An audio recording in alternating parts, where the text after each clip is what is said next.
یک سوال دیگه برادر. خب آخرین باشه ان برادر تو جایی که ما برنامه‌های شما رو تماشا میکنیم دیگه برنامه‌های مخالفین رو تماشا میکنیم، فقط دشنامدهی پس زدن دیگر سخنان هست. من یگان برنامه سازی یگان چیز دیگر رو در یگان برنامه شما مشاهده هم نکردم و گوش هم نکردم. تو جایی که من میدونم فقط رحمانوف و رستم دیگر موارد. پس چی باید بگیم بر غیر از این زاینده های همین درد و مشکلات همین از ما کی را بگیم؟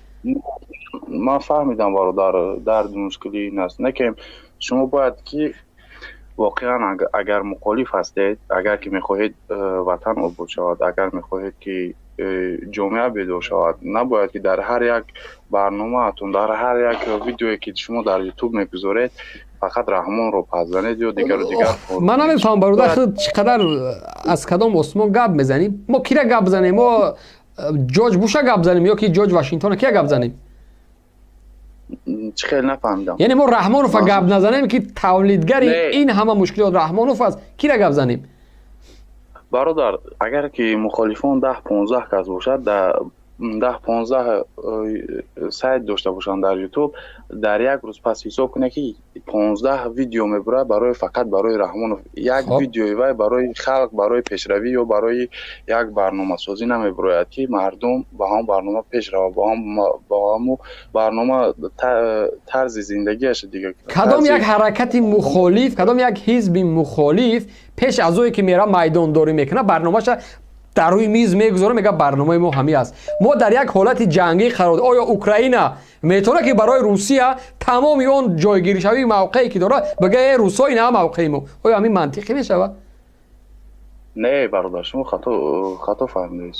شما فهمیدین، شما میگی برنامه بکنید برای مردم، درست؟ شما آیین‌نامه حرکت خواندین. حرکت گروهی بسیار آیین‌نامه داره، برنامه داره و مقصدش چی است؟ در اونجا همش نوشته شده است. نه برنامه شما دیگر است برادر. برنامه شما فقط دشنام کنی و پسزنی و دیگر از زبان من یگان بار دشنام شدید. من کسی را دشنام کردم؟ نه من نه حکومت دارو را من همه حکومت دارو یگان بار دشنام کردم. چه نکردی؟ چی گفتم این سال؟ چی گفتم؟ من آواز در خوش آواز من ویدیو را نه همین زبان خیلی چی گفتم بگو. گفتم قاتل، درست؟ بله. قاتل نیست رحمانوف؟ قاتل است. پس چی گیجوش دشنام ایرا؟ گفتم ظالم نیست رحمانوف؟ ظالم است. گفتم تجاوزکار نیست رحمانوف؟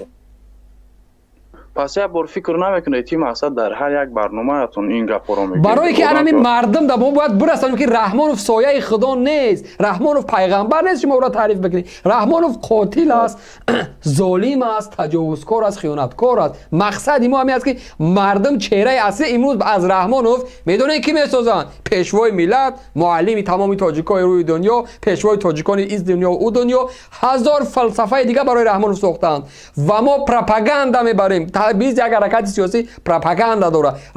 اوس و رحمانوف با همون پروپاگاندا خودش برآمده است. رحمانوف اساسگذار، پیشوا، پسوا، مقدس میتروشه و ما میگیم که دروغ میگه و اثبات میکنیم. رحمانوف قاتل نیست. در بدخشان رفت چند کس کشت.